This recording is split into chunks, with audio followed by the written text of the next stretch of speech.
Awesome. Well, thank you guys all for joining today. We want to obviously thank Lindsay for his time. I just want to give a quick intro as to who Lindsay is for all of the other people in the other brokerages. Obviously, we at Energy know him and love him very much. Lindsay has been in real estate for the last 35 years, both as an agent, a broker, and actually owned his own brokerage at one point. He coincidentally told me this morning that on his Facebook page, he had a memory pop up 5 years ago to the date. He and Wendy were teaching, I believe, a seminar on the shifting market as well in another KW brokerage. So it's just sort of coincidental and kismet that he's also teaching pretty much the same thing today in our brokerage. So thank you, Lindsay. If you guys don't know, Lindsay is an avid mountain biker, apparently the best chef in the office, right? He is a humanitarian, extremely kind and giving of his time, and an all-around great person. So I just want to thank Lindsay for his time today, for sharing his experience and his knowledge and giving back to KW. So thank you, Lindsay. The floor is yours. Thanks, Rondell. I think we need to turn down. I'll turn down. Let's give us a sec here until we mute one of the computers. So welcome to the workshop on the shifting market. First of all, I want to thank Jamie Lee for creating this incredible space. It's a beautiful room, and this is the inaugural use of the room. So we're just testing it out. So if there's any glitches, let's blame it on technology. I'd also like to give a shout out to all the entire team here who put this office together. It's been quite an incredible journey, and it's a beautiful space to work in. I want to start off, so when I started thinking about doing a shifting workshop, a couple thoughts came to my mind, and I really think that one of the quotes, or not a quote, it's more of just an illustration of a Chinese symbol came to mind. So let's just talk about that first. So the Chinese use two brushstrokes to write the word crisis. One brushstroke stands for danger, and the other brushstroke stands for opportunity. Now I've got a live audience here too, so if you see me not staring into the computer or my camera, I'm looking at these beautiful people here that are going to start throwing things at me soon. So when I look at this quote, it's actually attributed. There's a quote that I'll bring up later, and it's a quote from John F. Kennedy. So danger and opportunity. When I look at the word danger and opportunity, they both have choices behind the word. So when I started to think about this workshop, I thought mindset probably would be the best thing to cover, because I think that we're all somewhat experienced in selling real estate, and it's really the mindset of the shifting market and how we manage it. So if we look at the word danger or fear, which I think the two are tied together, and opportunity, they both come from choices.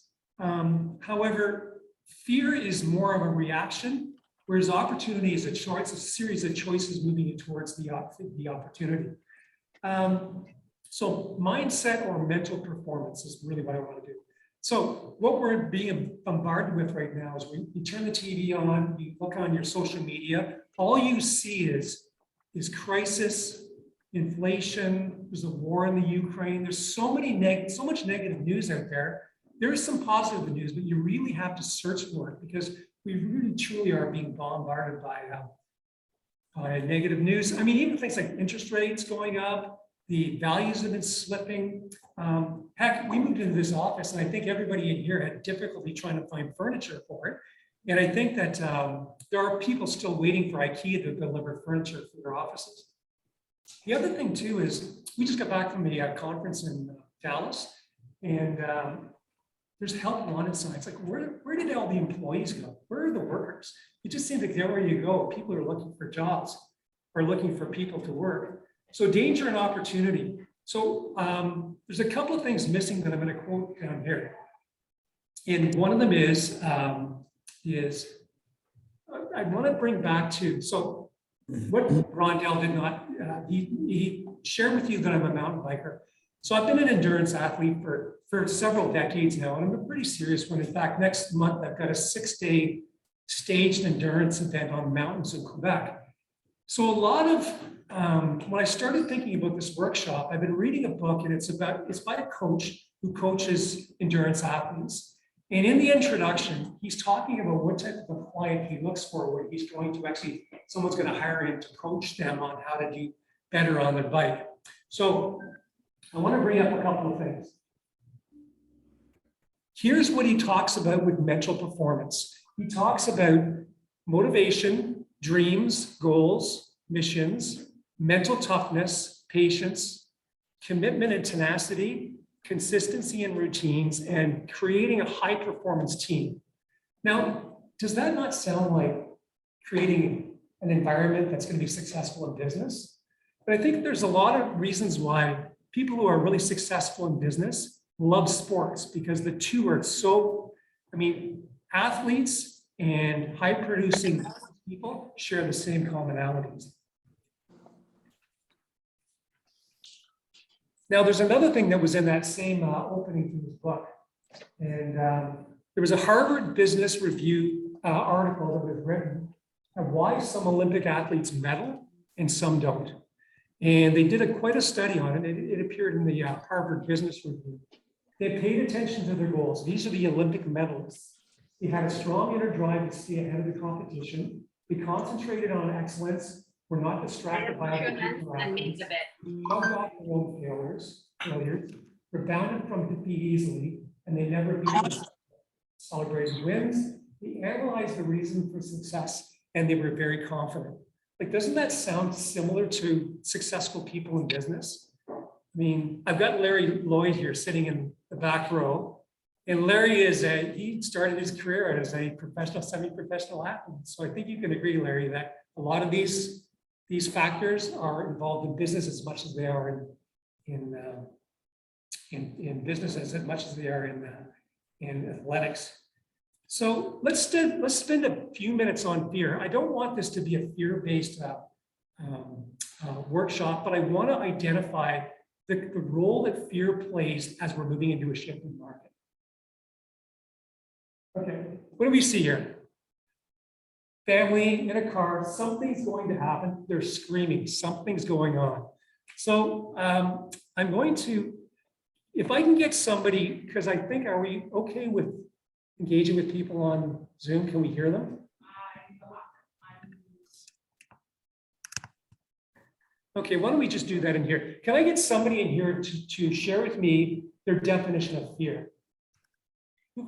What's your definition of fear, Louis Bradica? Well, I have one. Sometimes it's just like failure, not being able to succeed, or keep yourself recording positive attitude, I guess, from failure. Right? Okay. So fear of failure, not being able to succeed. Right. Yeah. Anybody else? Larry. So Larry said it's worrying about the unknown. Okay, so I guess the second question I had is the difference between fear and fright. Does anybody know what the difference is between fear and fright? Because it's a tougher one, right? It's a tough one. So I'm going to jump in here. Go ahead. So, yeah, exactly. So fear is more pervasive. Fright is something that happens. The reason I brought this up, when you're driving in the wintertime, put your foot on the brake, and all of a sudden your car starts to skid sideways. Fright is what takes over there. It's not a choice, it's a reaction. But what ends up happening is when the car stops and you're fine, the fright's gone. But with fear is a choice that we have. And once we choose fear, what ends up happening is it's really tough to get rid of. And I think that as we move into this shifted market, it's really easy for us to fall into fear-based decisions. I mean, let's face it, we just went through a pandemic. People were so afraid of that. Then we get out of the pandemic, and now we're in a shifting market. So fear, how does fear manifest itself? Like, what can we do to amplify fear? One of the things we can do is we can put posts like this on Facebook. So I'm just going to read a little bit. The shift is real, more to come. Bank of Canada is raising the rate 7.75%. Skip to the bottom part where it says, how are we supposed to know what a house is worth at closing 1 to 2 months down the line? No crystal ball. We guesstimate. Not right, not fair. It's like they've set us up for a shit show. Dicey. That's a local real estate agent that posted that on her Facebook page. So to me, if I was a client, and this is what's in the mind of the agent that I'm going to deal with, how do I think, how would I feel that my home sale was going to take place? Or what if I was a buyer, would I feel that the market's going to tank? Why would I buy now? That's crazy. Like, I don't know about anybody else, but I think that's crazy. So I just want to bring back up this again. So this is the JFK quote. So what we didn't put on this quote, his insight to this quote was, he said, just bear with me a second here. Be aware of the danger, but take advantage of the opportunity. So when you have a shifting market, when there's a crisis happening, you must be aware of the danger, but don't let it cloud you from the opportunities that exist. So I think what I want to do is I'm going to break our, because I thought about this, I'm going to break the membership of realtors into 3 groups. There's only 4 groups, but I want to kind of concentrate on 3 groups. So the 3 groups I would say are 0 to 2 years in the business, 2 to 5 years in the business, and 5 to 10 years in the business. And I just want to kind of, first of all, start by saying there is a statistic I've heard since I started in the business in the 1980s. And the statistic was 75% of new licensees do not renew their license 2 years after they get them. So we lose 75% of all licensees within the first 2 years. So what that tells me is in all markets, only 25% survive. So if I look at the 0 to 2 year group, there's two parts to that group. There's a part that that got in it because of the money. Because we all know as soon as you get a real estate agent, your real estate license, you're driving a Mercedes-Benz, you've got a cottage, you're taking trips everywhere. So there's a certain amount of the people that got into our business because they saw the lure of money. And then there was another group that saw a career in the making, that they could have a good career, a good lifestyle, they could make a good living, and they could run their own business. Those are the 2 groups that are in that 0 to 2. The 2 to 5 years, selling was easy. Things came to them. There was no real reason to develop a lead generation model. Systems, you don't need to do that. Database, what's that? Because the market kept coming to these people in that 2 to 5 year range. And what ended up happening was there's an expression that the market would take care of you. If you underlisted a house, the market took care of you. It sold way over asking. If you overlisted a house, a month later it was worth what you had it listed for, so the market took care of you. So that 2 to 5 year group, the market took care of them. The 5 to 10 year group are people that know how to do what they do, and they're pretty entrenched in their goals. So if someone was saying, yeah, Lindsay, but you know what, 10 years ago wasn't the market it is today. If you wanted to compare what it was like 10 years ago, I'm a bit of a researcher, so I went back 10 years, and here's what I found. In Oshawa, Whitby, and Clarington combined, the average days on market in a decade ago, so June of 2012, was 17 days. Right now it's 21 days. We are only, so it was 21 days in 2012. It's 17 days now, sorry. There's only 4 days difference between the average market time a decade ago and now. The average list to sell ratio a decade ago was 98%. And right now it is 105%. So we're in a good market, but we're not in that much of a better market than we were 10 years ago. The big difference is the average sale 10 years ago was $242,800, and right now it's $927,000.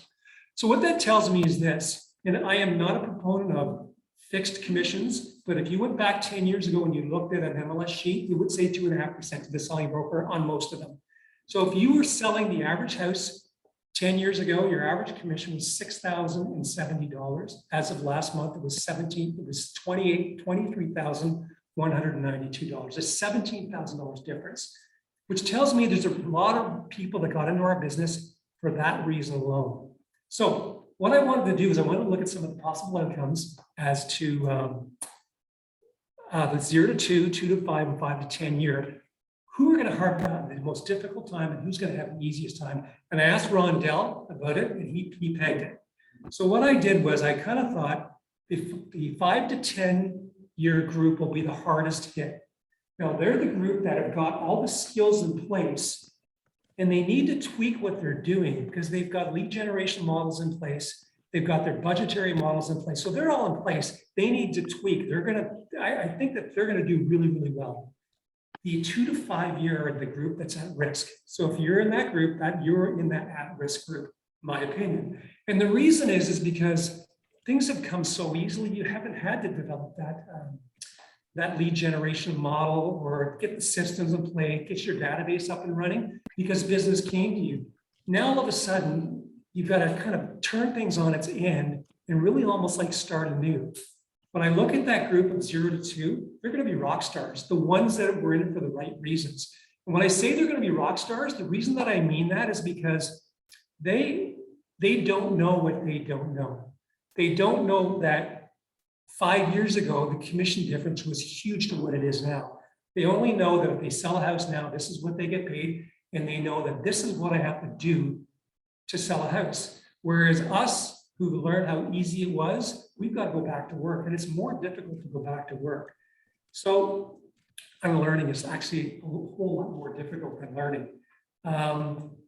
So remember that expression, Larry? Oh, Lord, give me another boom, and I promise not to piss it away again. That wasn't said by people in the 0 to 2 year group. That was said by people in the 2 to probably.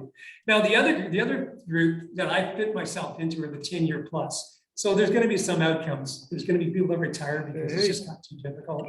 There's going to be people that who fed a database for decades and get so much money out of the database, they will love this market. And then there's going to be people that really just kind of toddle along and they do a deal here and there and just keep their license in check.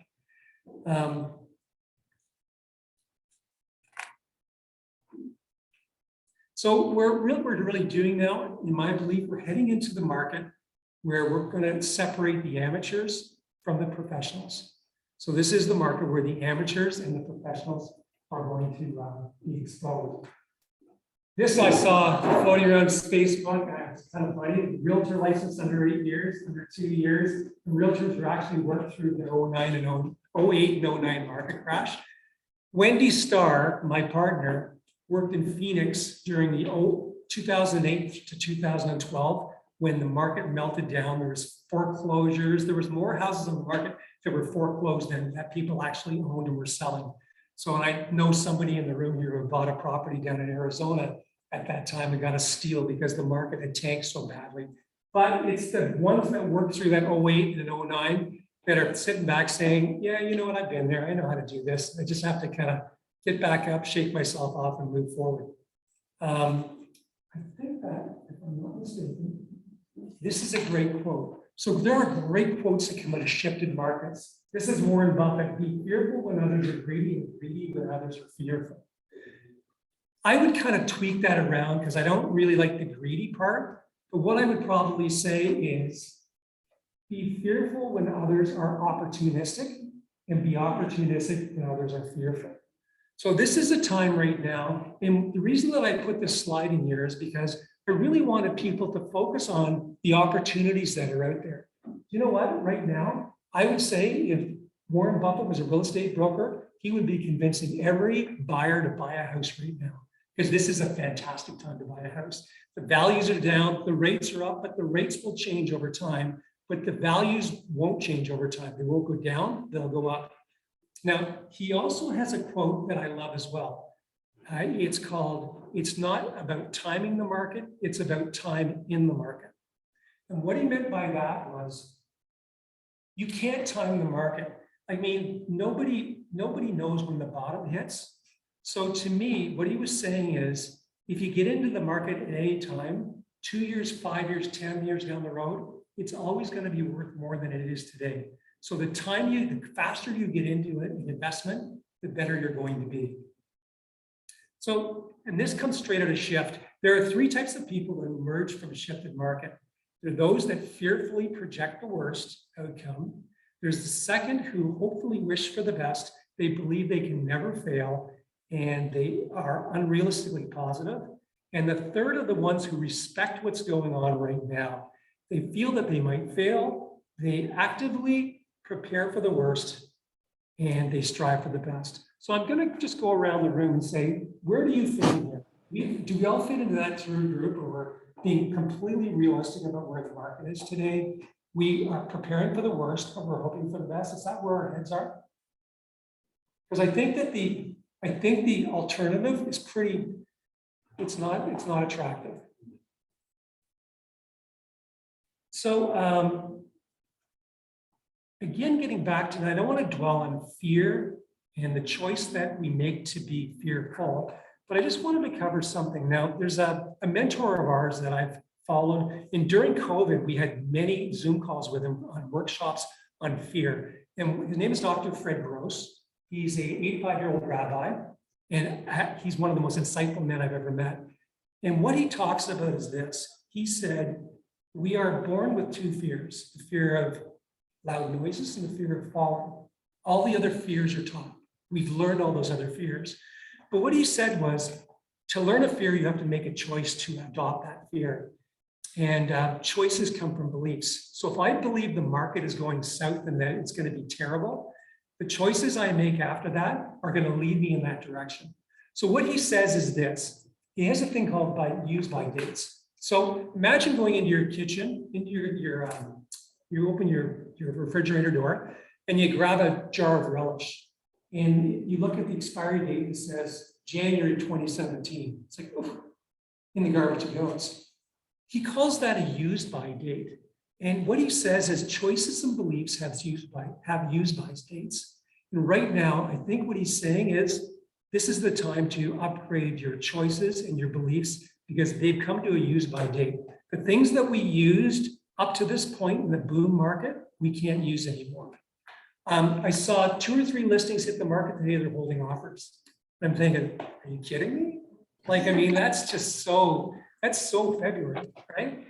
But it's just not a way of doing business right now. So if you go back again to the Millionaire Real Estate Agent book, many high achievers have reached their potential simply because they could not tolerate the thought of the alternative. And that's where we are right now. We're at a point where we're into that part of the shift where we're in choice. And the choice is going to either lead us out of the shift or lead us darker down into the shift. Okay, I'm going to go back to another sports analogy. And during the pandemic, there was a guy who wanted to run a sub 2-hour marathon. And it's never been done before, not even close. So what he did was he decided it's a goal, I want to do it. So what he did was, if you can imagine, he ended up running a 1 hour and 59-minute marathon. It's never been done before. So what he did was he hired 41 professional runners. They ran with him around a track. And what he did was he had a pace car with a laser beam that would laser in front of the front runner. He was being drafted by the back of the pack. Let me see, because I can't remember this, 4 minutes and 24 seconds, the laser beam in that car circled that lap. So the runners knew exactly how fast they had to run to beat the 2 hour. He was wearing wearables that measured his hydration and his blood sugar level, and he was fed by somebody on a cyclist that rode beside him, and he beat it. So the reason I bring that up is that was a goal that was created to a board guy during COVID when he had nothing else to do. So I guess what that brings to me is that when you're in a shifting market and you have to twist your goals around to make them realistic to where we are today. So why is it, and I'm going to ask a question, I'm going to ask Billy here in the front row. Why is it easy to write our goals in November? We're sitting on a couch with a glass of wine, writing these lofty goals for, let's say, 2023. Why is that an easier process than a shift happens, we have to change our goals today? Why is it more difficult to do that today than to sit on our couch in November and plan for the next year? How would you say? I think in November, your mindset is the outlook for next year is so positive, but when you're talking about a shifting market. Yeah, Larry's still there. That in 07, and I part of the mindset changes so much. I mean, it comes here. So Billy just said, if you couldn't hear, it's because you become fearful because you're in a shift. And that when you're back in November planning for the next year, it's all you're optimistic that you're going to achieve your goal, right? Yeah. I also think part of it too is we become entrenched in what we decide to agree to. So when we agree to adopt a set of goals, we become entrenched and we become beholden to that. So we grab onto that. It's like sometimes I think when you're in a relationship that you should be getting out of, but you stay in it way too long because you're entrenched in that relationship and you know it's not the best thing for you, but for some reason it takes you a while to get out of it. So it's the same thing as accepting a goal. So in 2017, we had a correction and we ended up, we were working with a coach and our coach wanted us to do a huge GCI goal. The market dropped in volume by 40%, yet she still stuck us to that goal. At the end of the year, we were completely demoralized because we didn't adjust the sales as we went along. And it was probably one of the most painful experiences I've been through in the last little while. So I guess this is a good time to bring this up. And it's this, if Sean Lepp's on this call, or if Mike McDougall's on this call, I can guarantee they both have coaches. They both have coaches. They also join mastermind groups to try to keep tweaking their curiosity about how to make changes. So if you are a solo agent and you're struggling, I'm going to recommend you get on a team or hire a coach or do whatever you can. The other thing you can do is get with other people that are like-minded, that may be in the same kind of years in business as you, and mastermind with them, because this is the time to gather information. Because if you're not doing that, again, if you're using the tools you learned during the boom, during the shifted market, they ain't going to work. All right, so I'm going to cover a couple of things. Yes. On my. I don't think so. Yep. Flip the left to the right side because when you're looking at the screen, that's when people can. You want to do that? You got it.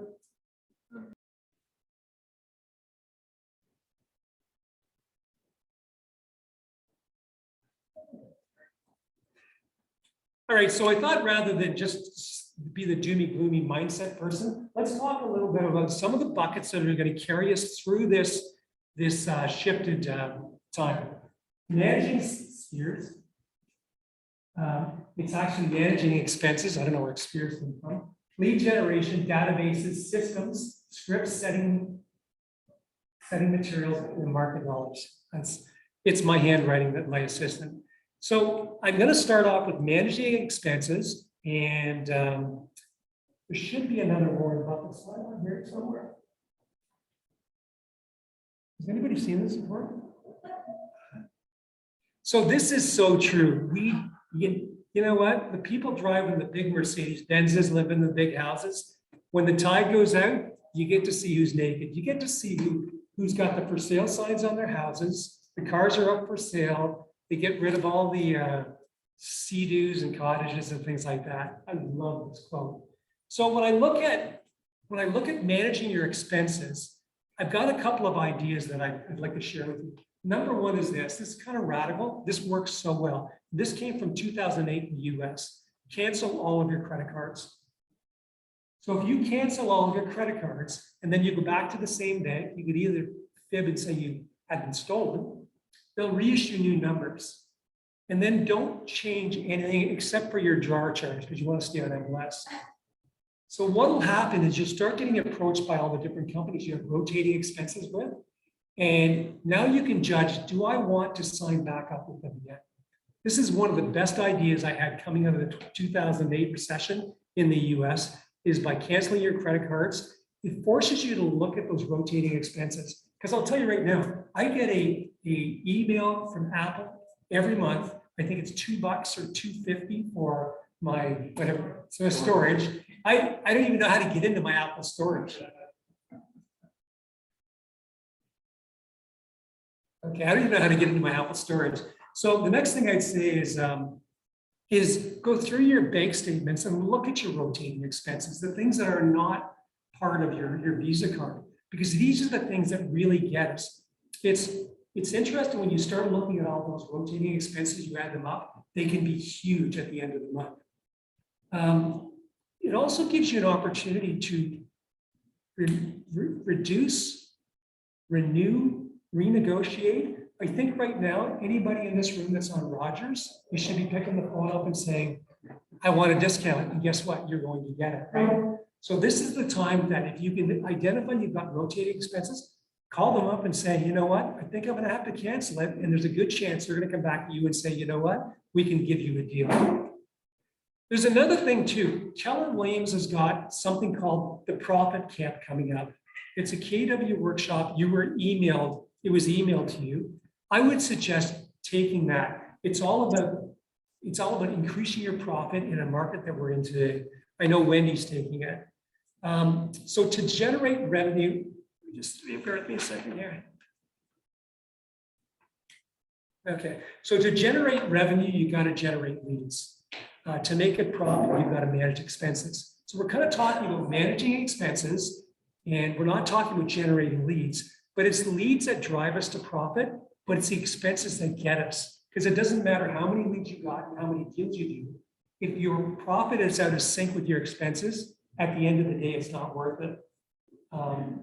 If your income drops, and I think all of our, I'm not going to make a brushstroke comment, but I think we're going to see our incomes impacted over the next several months.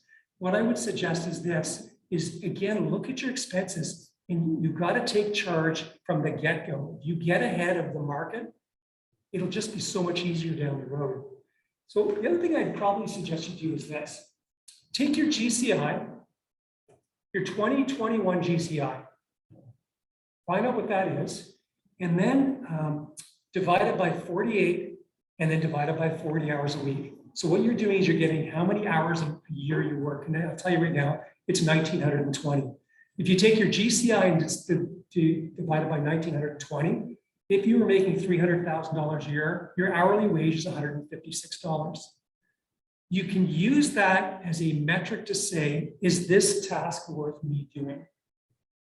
Is this task worth $156 an hour? Or whatever it is, whatever your hourly wage is it worth it? It will help you identify whether you should or shouldn't do something. Back to my friend, the mentor, Dr. Fred, he has something called the dollar productive activity, and he marries that with your dollar productive activity. He marries that with your average income, your average hourly income, and he says, judge everything you do, is it worth me doing, or can I delegate it somewhere else?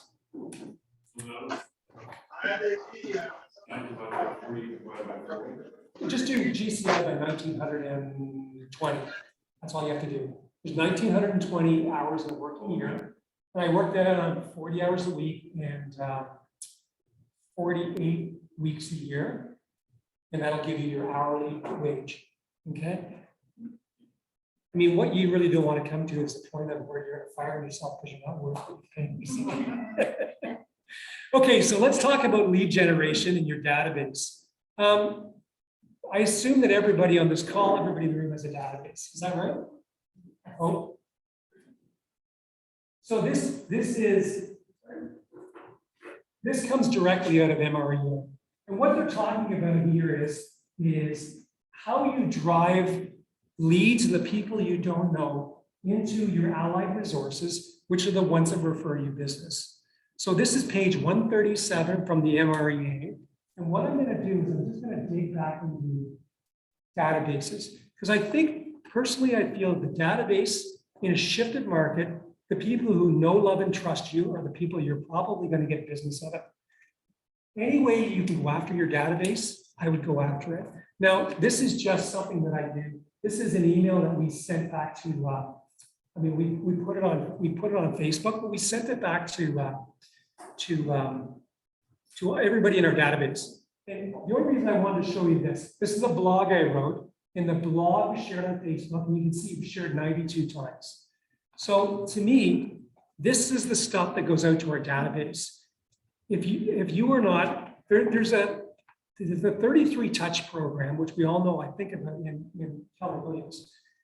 If you can make more calls right now and do more video emails to your database, it is way better and less expensive than sending them letters.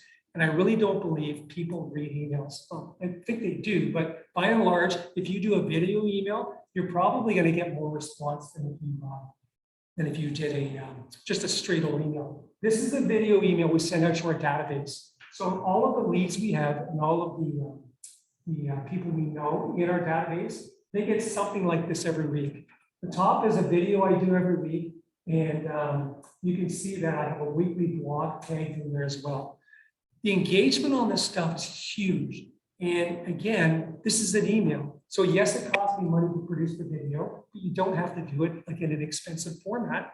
But any way that you could reach out and touch your database is just going to do so well. The other thing too, I think this is the time to try to do inexpensive meet and greets of the people in your database.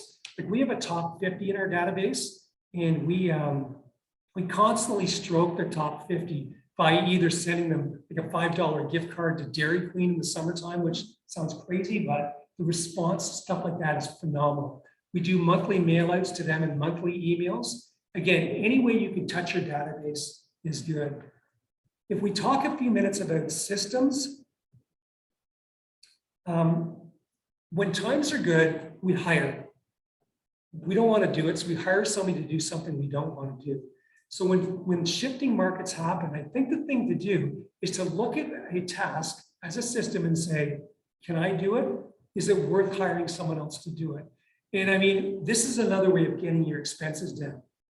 This might not go over too well, but if you've got employees and your business is down dramatically, you might want to shift into more of a part-time basis. And that could be a videographer, that could be anybody, any ancillary service that you use. You might want to shrink the amount of time that you actually spend with them so that you can pay them less money on a monthly basis. In times, like we get a huge net when times are good, but we become cumbersome when times are good because we start paying for things. It's just so much easier to pay for stuff than it is to do it. This is the time to look at your systems and shrink them in. So what would you, Lewis, if I asked you, what is a system? How would you define a system in real estate? Rinse and repeat, like when you're just continuing your check, it's a checklist essentially for listings on system, or we have a listing signed, we send an email to the client saying this is the schedule. So you've got a checklist for, you've got a system for listings when they come in, all the different tasks that go to that? Right. Okay, so that's a system. So a system can be as complicated as that or as simple as that, or a system can be when you take a listing, who hangs the lockbox, who orders the sign up. I mean, if you've got an employee that does that and you can shrink that down so you can take more of that, that's one of the ways of taking a system and tweaking it to make it more cost effective. The other thing you can do too is look at, do we need to spend money on, let's say color brochures, color feature sheets. I saw something really interesting this week. I saw, instead of a photograph on MLS, somebody put a QR code that took the person directly to the brochure. Now, you know what? That could be something as simple as having it an open house, and instead of handing out brochures, you've got that on your laptop and you have the person scan it so they can take that with them. Things like that would probably save $30, $40, $50 per open house because you're not giving things out. It's things like that, that systems that you take a look at everything you're doing and seeing, is there a return on investment here? And if there's not, either try to eradicate it or try to tweak it so it costs less, but has the same impact. And again, it's all about the bottom line. If you looked at, like, and again, I mean, we could do a whole workshop on scripts in the down market, but I mean, one of the scripts that I love from 2008 in the United States is, it talked about the market falling in value. And this script was, do you know what a slinky is? You know what a slinky is, right? Have you ever watched a slinky go down a set of stairs? There's only one way of stopping a slinky going down a set of stairs, and that's to get in front of it. And it's exactly where we are with the market. If you're pricing it below the market, your house is going to get sold. But if you're pricing it above the market, like a slinky, you won't catch it. The other thing that actually came from Glenn McQueenie and it's about pricing. In February, Netflix was worth $457. As of yesterday, it's $200. So if you're talking to a client, you're trying to establish a price, and they say, yeah, but I want $1 million, and you know it's worth 700. The question is, Rondell, if I was to sell you my shares for Netflix, would you pay me $457 for them? No, you wouldn't. You'd pay me $200, which is what anybody else would pay. And that's where we are right now. In February, people were happy to pay $457 for a share of Netflix. Now they're happy to pay $200. This is exactly where we are with the value of homes in today's markets. The other one too, which I love too, is nobody rings a bell at the bottom. So if there's a buyer out there that says to you, I'm waiting for the market to hit bottom, that's the response, is nobody rings a bell at the bottom. And you know what? Nobody rings a bell at the top either. So it's just exactly the same thing. The other thing too, I would say is know your numbers. I'm kind of known as a bit of a numbers person, but when you sit down, if a seller is interviewing 3 or 4 people, agents, and you've got the numbers down just absolutely perfect, you're going to sound more credible. And if the people are hemming and hawing because they really don't know, that's the people that, like, what we're trying to do is we're trying to instill confidence. What we're not trying to do is put things up on Facebook of boats that are flipping over and that it's a shit show and we don't know where it's going, which is true because we don't really know where it's going. But what we can do is we can give the best advice we can today in the reality of today's market. And that's all we know. So that's my thoughts on systems, databases, how mindset is going to carry us through and out of it. And I guess if anybody's got any questions.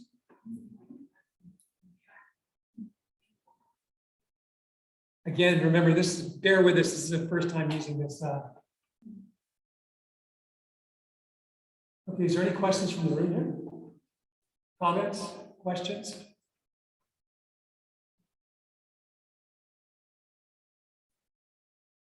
Oh, pretty quiet. Debbie?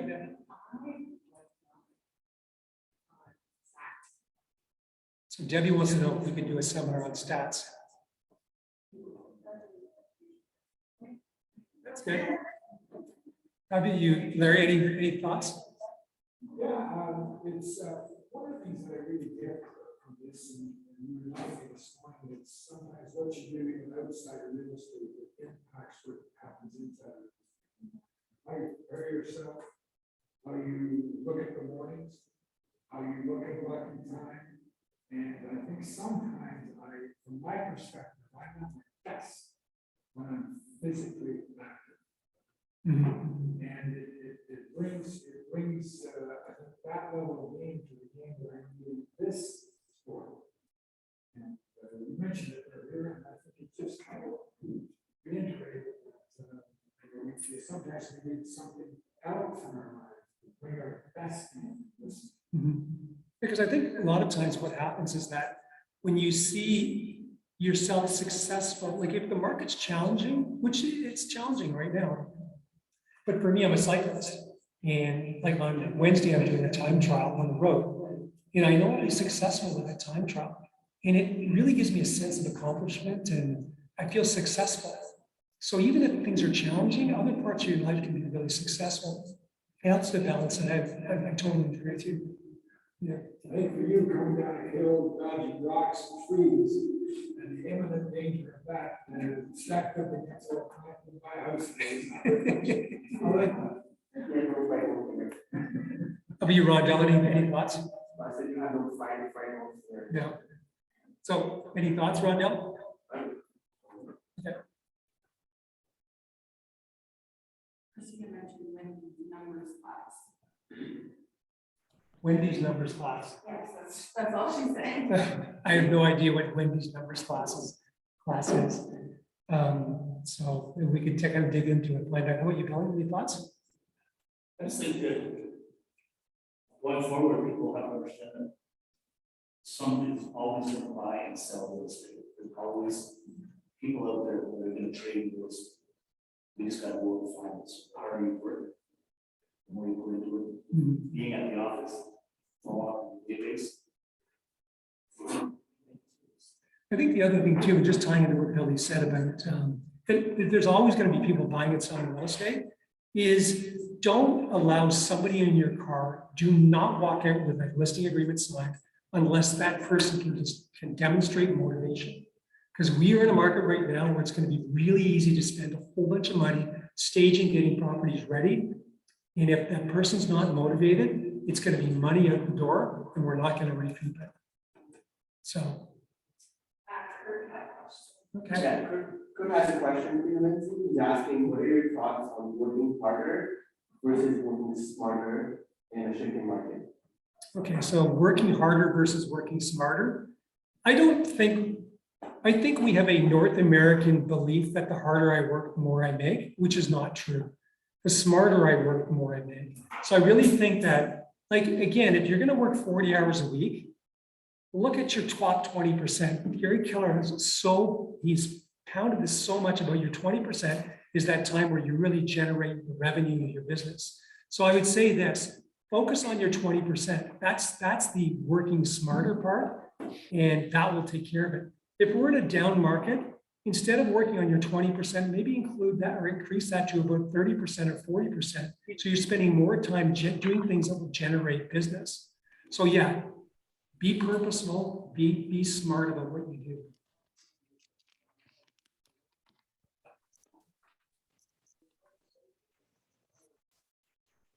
I think another thing that I get with you, and you do this very well, is you embrace the journey as opposed to, the others folks in that need to make a sale. And the journey includes some of what you're suggesting is hard work, and some of it includes showing up early and getting at it, and some of it includes being very intentional about what you do and how you look at growing yourself personally.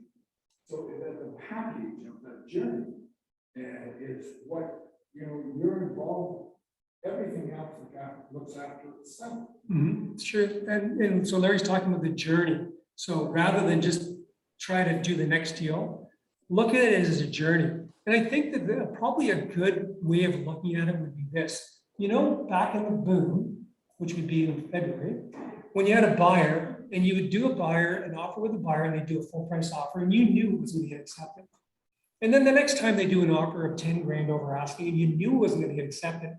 But by the fourth offer, you're allowing them to go through the journey and learn, be educated on how the process works. And at some point they figured it out and they're going to offer 100 grand over asking and they would have bought the house. So to me, that's allowing someone to experience the journey. So they're educating themselves along the way. And I think it's the same with us.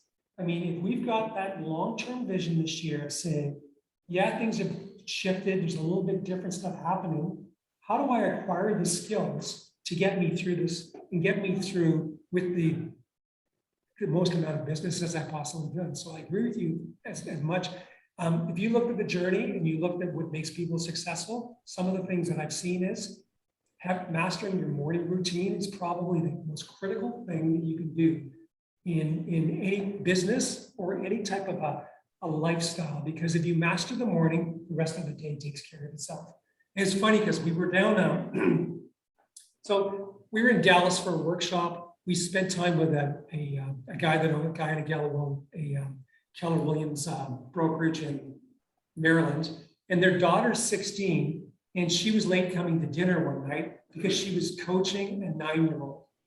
Now, this is someone who coaches with Hal Elrod, who wrote the book, The Miracle Morning, who's one of their neighbors. When I look at that and I see these people, like this whole 4 girls in this family. In fact, the mother's writing a book now called How to Raise Entrepreneurial Girls. And what I see with that is the kids are all involved in education that matters, and that's going to get them through.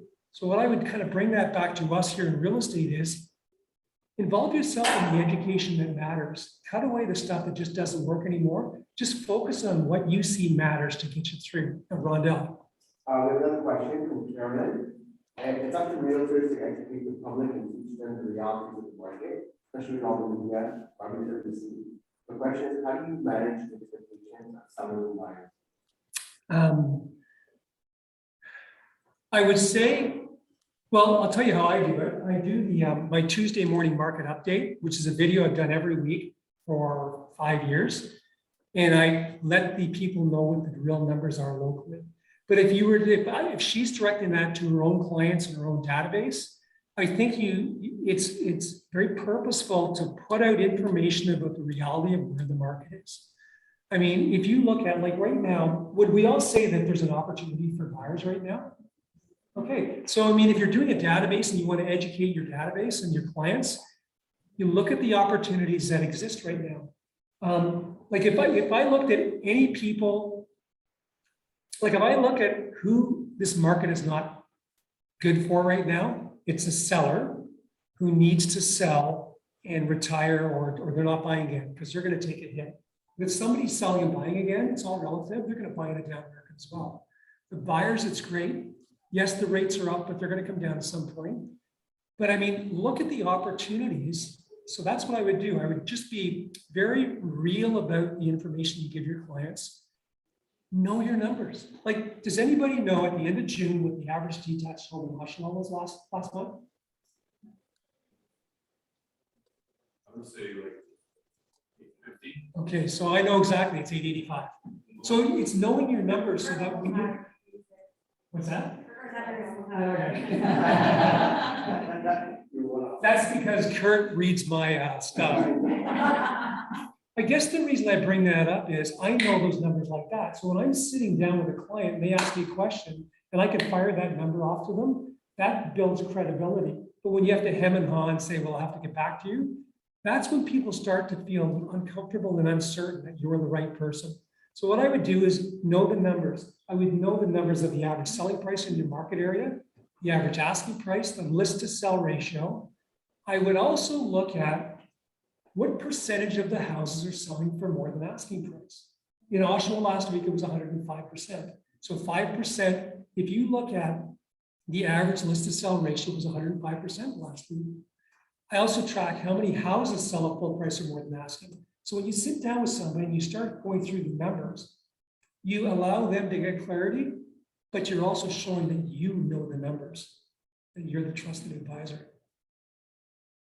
Give me a tip on this. I know the numbers, and I write them down every week because I listen to Lindsay's Tuesday podcast. And he does them, so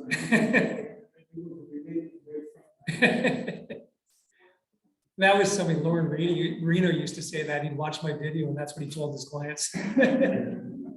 But no, it's just, I mean, these are so simple. Just go on to MLS, do a notice pages for 7 days and just look at what's been sold. And then just do the metrics. It's easy to see how many houses were listed this week, how many houses were listed the week before. We're either up, we're down. It's a good way of showing the client exactly where it is. So getting back to that gal's question, my earphones. What do you knowing say? your numbers and being able to relay the numbers, but also being able to relay the numbers in a really easy to digest format. Because I see some of the stuff on Facebook where people will post those, this is what happened last month. I get confused reading it. So if I was a client that doesn't do this every day, I'd think, what the heck, right? But if you can stick to 3 metrics. So the 3 metrics I do on my video every week, and I've done it for, like I said, since 2017, I do how many houses have come to market, newly listed for sale, how many conditional sales did we have last week, and how many firm sales did we have? That's it. So what you can say is, I can say, Amanda, in the last week, we've had 75 homes come to market in Oshawa, Whitby, and Clarington. That's up from 20, that's up 25 from the week before, or that's down 25 from the week before. So I can give some context as to where we are. 3 metrics, don't go past 3 metrics because you'll confuse people. And even if you're sitting down with somebody and you're doing a listing presentation, you can say, here's a snapshot on what's happening in Oshawa. This is how many houses came to market. Does anybody, okay, we're back in the market where we can use this. We weren't before. Do people know what an absorption chart is? It's okay if you don't. So an absorption chart is a retail term. When you walk into a grocery store and you look at Heinz ketchup, and the manager of the store can say, We had 50 bottles of Heinz ketchup sell last month. We have 100 bottles on the shelf right now. That means we have a 2-month supply of inventory. That's what an absorption chart is. So it looks at what the average price is that of sales, how many are on the market, how many sold last month. You divide one into the other, and it tells you how many months of inventory. So if nothing else was listed for sale, this is how many months of inventory we have in the market. We're getting into a market where the absorption chart, if you want to go see what it looks like, go to buysellove.ca. That's our website. And just click on market reports. It's there. Steal it. That's fine. I don't care. But what it shows people is, when we break it down in $50,000 increments. So when I'm sitting in front of you, Amanda, and I say, your house is worth somewhere between 800,000 and 900,000. Let's see how many are selling in that price band. And what you can see is it easy to sell or is it difficult to sell?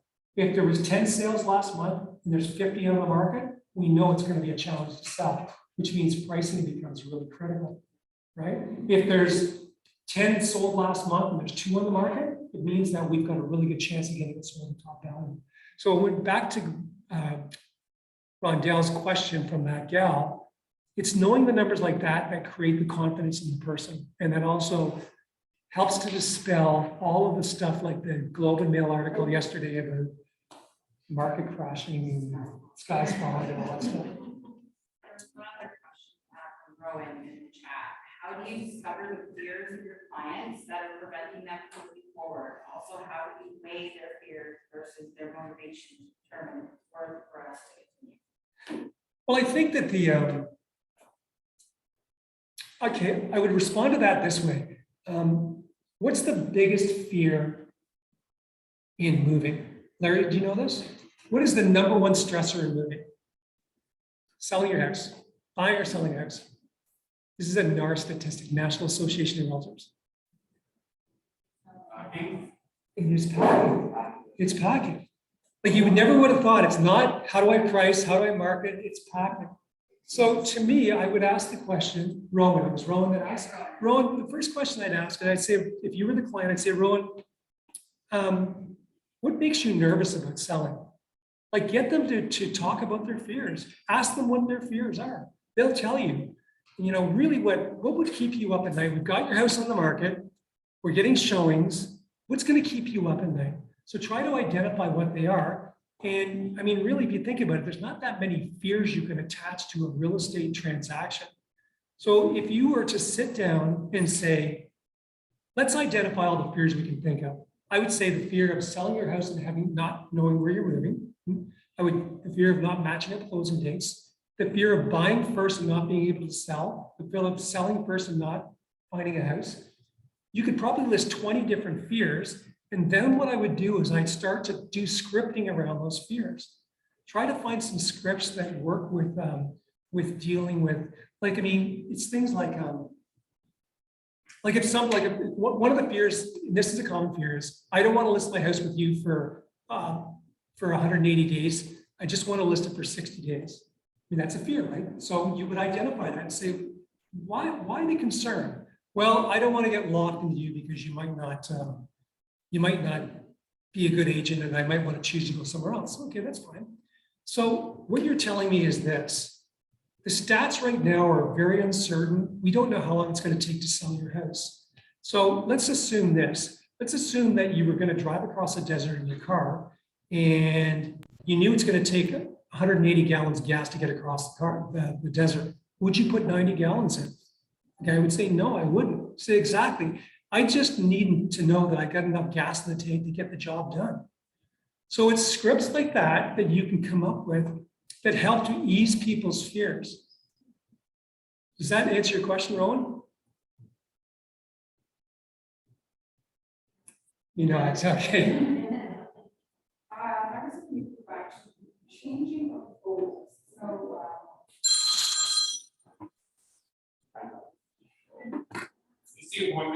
Ooh, so we were probably discussed this recently here. We should, and we kind of all felt very invested in those numbers despite what was happening, and fearful, and maybe it failure.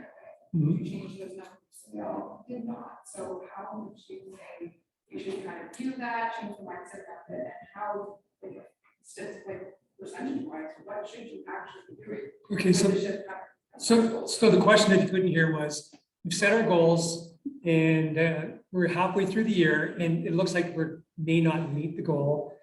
How do you go about changing up that goal and not feeling like a failure? So I guess the first question I'd ask is this. If you stick to your goals and you in December 31st, do you think you'll achieve them? Probably not if you're bringing this up, right? Will you feel like a failure if you haven't achieved those goals? Yeah. So why not deal with it now in the reality of where the market is? Blame the market. Don't blame yourself. Blame the market that the market shifted. When you made the goals, the market was here. The market's now here. So once you tweak the goals, you're not a failure. You're just adjusting the sales to make your year more smooth. Right? So I think that, but we do get invested in our goals. I think I'm getting the hook. Am I? No. If there's not any other questions, I'm happy to stay here once they turn this off. And okay. Thank you very much for everybody who took time out of their busy day to sit in and to learn a little bit about fear and opportunity and I think that's all we've got for today. If anybody's got any questions afterwards, I can be reached at lindsay@buysellove.ca. Pretty easy to get a hold of. And if I can help you in any way, just let me know. Thank you, Lindsay. Thank you.